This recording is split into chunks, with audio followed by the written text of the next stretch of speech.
पहिले पहिले हम कैली छठी मैया बरत तोहार, करिहा क्षमा छठी मैया, भूल चूक गलती हमार।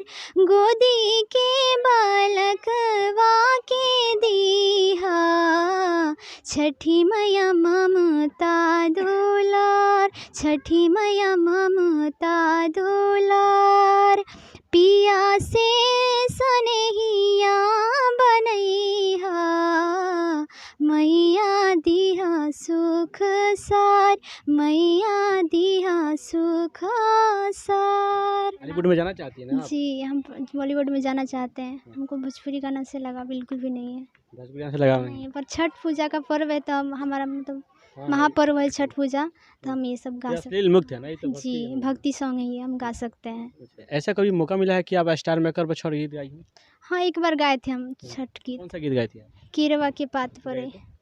किरवा की पात पाराऊ गेलन सूरज, मल झाकी झुकी जी करेलू छठ बरती, यहाँ से झाकी झुकी जी करेलू छठ बरती, यहाँ से झाकी झुकी।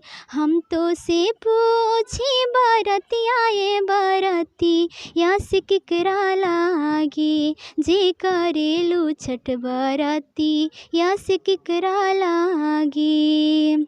हमरो जी स्वामी कवना ऐसन स्वामी से उनके लागी, जे करेली छठ बरतिया से उनके लागी, जे करेली छठ बरतिया से उनके लागी। बहुत खूब। अच्छा बताइए, आपका फेवरेट सिंगर कौन सा है बॉलीवुड में? अलका याग्निक जी, लता मैम, वो भी मतलब हमारे फेवरेट सिंगर है। उनको फेवरेट मानती हैं? जी, भोजपुरी में कौन? भोजपुरी मतलब ज़्यादा हमको पसंद ही नहीं है भोजपुरी। भोजपुरी अच्छा नहीं लगता? नहीं, हम सुनते ही नहीं है भोजपुरी गाना। भोजपुरी से हम बिल्कुल भी लगा